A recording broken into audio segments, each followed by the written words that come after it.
로버트 그린의 권력의 48가지 법칙이란 책 다들 들어보셨죠? 이 책에 정말 수많은 전략들이 나오는데요. 근데 그중에서도 와, 이건 좀 너무한 거 아니야? 싶을 정도로 아주 노골적이고 그래서 논란도 많은 법칙이 딱 하나 있습니다. 네, 바로 오늘 우리가 깊숙이 파헤쳐 볼 제15법칙입니다. 적을 완전히 짓밟아라. 야, 이 문장만 딱 봐도 정말 섬뜩하지 않나요? 굉장히 단호하고 어떤 감정도 섞지 말라는 그런 냉혹함이 느껴지잖아요. 아마 이걸 처음 보시는 분들은 이게 대체 무슨 소리야? 하고 좀 거부감이 드셨을 수도 있어요. 근데 말이죠. 이 법칙이 정말 그냥 잔인해져라! 이런 뜻일까요? 아니면 그 뒤에 숨겨진 아주 차갑고 계산된 생존의 교훈 같은 게 있는 걸까요?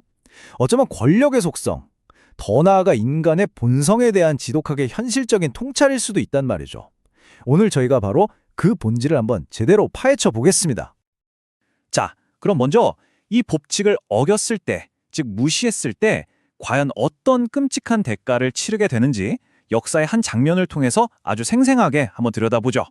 왜냐하면 때로는 성공보다 실패의 기록에서 더 뼈아픈 교훈을 얻을 때가 많거든요. 시간을 거슬러 올라가서 기원전 3세기 중국으로 가보겠습니다. 당시 천하를 두고 격돌했던 두 명의 거대한 영웅이 있었죠. 바로 항우와 유방입니다. 항우는요, 뭐랄까 모두가 인정하는 압도적인 최강자, 그 시대의 지배자였어요. 반면에 유방은 그런 항우의 근현을 가려서 어떻게든 살아남으려고 기회를 엿보던 아주 끈질긴 도전자였죠. 사실 항우한테는 유방을 그냥 끝내버릴 수 있는 결정적인 기회가 한두 번이 아니었어요. 여러 번 있었죠. 그런데 그때마다 망설입니다. 왜 그랬을까요? 뭐 개인적인 동정심이었을 수도 있고 아니면 사나이는 정정당당하게 싸워서 이겨야지 하는 그런 낡은 명예욕 때문이었을지도 몰라요. 어쨌든 그는 자신의 압도적인 힘을 믿었고 패배한 적에게 자비를 베푸는 게 바로 강자의 품격이라고 생각했던 거죠. 하지만 그 자비의 결과는 어땠을까요?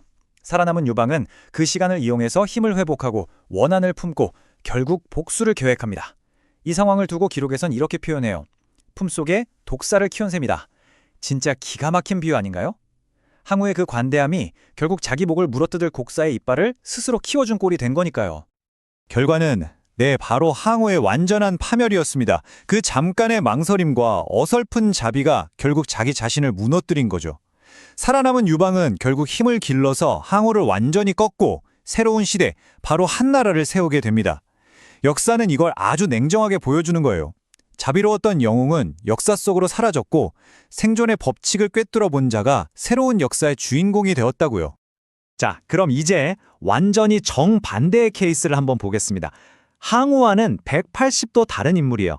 이 사람은 제15법칙을 그냥 이해하는 수준을 넘어서 아예 자기 통치 철학의 핵심으로 삼고 그걸 아주 완벽하게 실행에 옮겼습니다. 역사상 가장 무자비한 인물로 꼽히지만 동시에 가장 유능했던 통치자 중 한 명으로 평가받는 사람이죠. 누구일까요? 바로 중국 역사상 단 한 명뿐인 여왕제, 측천무후입니다. 그녀가 무려 40년이라는 긴 시간 동안 어떻게 그 험난한 권자를 안정적으로 지킬 수 있었을까요? 그 비결이 바로 제15법칙에 있습니다. 이걸 누구보다 정확하게 꿰뚫고 또 실천했던 거죠. 측천무후의 방식은요, 아주 간단하고 명확했어요. 뭐냐? 바로 위협의 싹 자체를 잘라버리는 겁니다. 그녀의 권력에 도전하는 사람은 물론이고 심지어 쟤는 나중에 좀 위협이 될 수도 있겠는데 싶은 친척들까지도 예외가 없었습니다. 싹 다 제거했어요. 그녀에게 자비나 연민 같은 건 나중에 더 큰 혼란을 불러일으키는 사치에 불과했던 거죠. 자, 그런데 여기서 정말 흥미로운 지점이 나옵니다.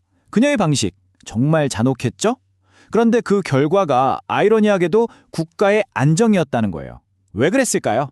맨날 누가 반란 일으키지 않을까, 누가 내 뒤통수를 치지 않을까 걱정해야 할 정적들을 아예 싹 다 없애버리니까 비로소 국가 운영이나 개혁 같은 중요한 일에 온전히 집중할 수 있었던 겁니다. 내부 위협이 사라지니까 강력하고 일관된 통치가 가능해진 거죠. 바로 이 지점이 우리한테 아주 근본적인 질문을 던집니다. 과정의 잔혹함과 결과의 안정성, 우리는 뭘 더 중요하게 봐야 할까요? 사실 적을 완전히 짓밟아라는 이 무시무시한 논리가 로버트 그린이 처음 만들어낸 얘기가 아닙니다. 이건요, 동서양을 막론하고 아주 오래전부터 권력과 전략을 다뤘던 위대한 사상가들이라면 공통적으로 이야기했던 거의 시대를 초월하는 원칙 같은 거예요. 자, 보세요. 고대 중국의 손자, 르네상스 시대 이탈리아의 마키아벨리, 그리고 근대 군사 전략의 아버지라고 불리는 프로이센의 클라우제비츠까지. 이름만 들어도 어마어마하죠? 이 사람들의 책을 펼쳐보면요, 오늘 우리가 얘기하는 이 제15법칙의 DNA가 아주 선명하게 새겨져 있는 걸 볼 수 있습니다. 특히 마키아벨리가 한 이 말, 정말 제15법칙의 핵심을 그대로 꿰뚫고 있어요.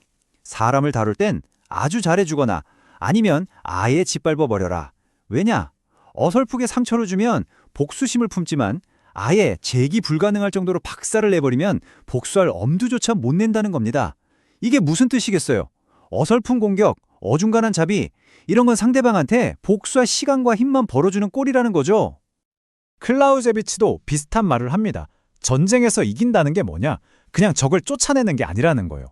적이 다시는 싸울 수 없게 그 전투력 자체를 완전히 없애버리는 것, 즉 섬멸시키는 게 진짜 승리라는 거죠. 결국 핵심은 똑같습니다. 불씨를 조금이라도 남겨두면 그게 언젠가 다시 활활 타오르는 큰 불이 될 수 있다는 걸 경고하는 겁니다. 자, 물론 지금 21세기에 이 법칙을 글자 그대로 받아들이라는 건 절대 아니겠죠. 진짜로 사람을 짓밟으라는 게 아니고요. 현대사회에서 짓밟는다는 건 뭘까요?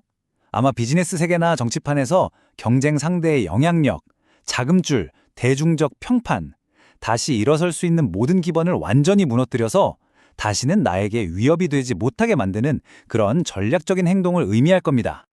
자, 지금까지 우리는 항우의 실패 사례와 측천무후의 성공 사례, 그리고 여러 위대한 전략가들의 조언까지 살펴봤습니다.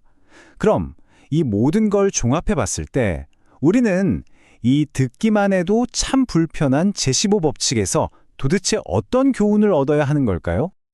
핵심은 이거예요. 이 법칙은 무조건 잔인해져라, 이게 아닙니다. 그보다는 권력이라는 게임의 본질을 아주 냉정하게 감정 빼고 보라는 경고에 가까워요. 그러니까 연민이나 자비 같은 감정에 휘둘리지 마라. 살아남은 적은 반드시 복수하러 온다는 불편한 현실을 똑바로 봐라. 그리고 한번 목표를 세웠으면 그걸 방해할 수 있는 모든 위협이 완전히 사라질 때까지 절대 멈추지 마라. 이런 거죠. 그리고 어쩌면 이 모든 것보다 더 중요한 건 도대체 언제 누구에게 이 무서운 법칙을 써야 하는지 혹은 쓰지 말아야 하는지를 아는 분별력일 겁니다. 자, 이제 마지막으로 이 질문을 여러분께 한번 던져보면서 오늘 이야기를 마무리할까 합니다. 한 리더의 업적을 평가할 때 우린 과연 어디에 더 무게를 둬야 할까요? 그 사람이 권력을 얻고 지키기 위해 사용했던 그 무자비한 방법일까요? 아니면 그 방법 덕분에 만들어진 수십 년간의 안정적인 결과일까요? 방법의 무자비함이냐, 결과의 안정성이냐, 역사의 저울은 과연 어느 쪽으로 기울릴까요? 여러분도 한번 깊이 생각해 보시면 좋겠습니다.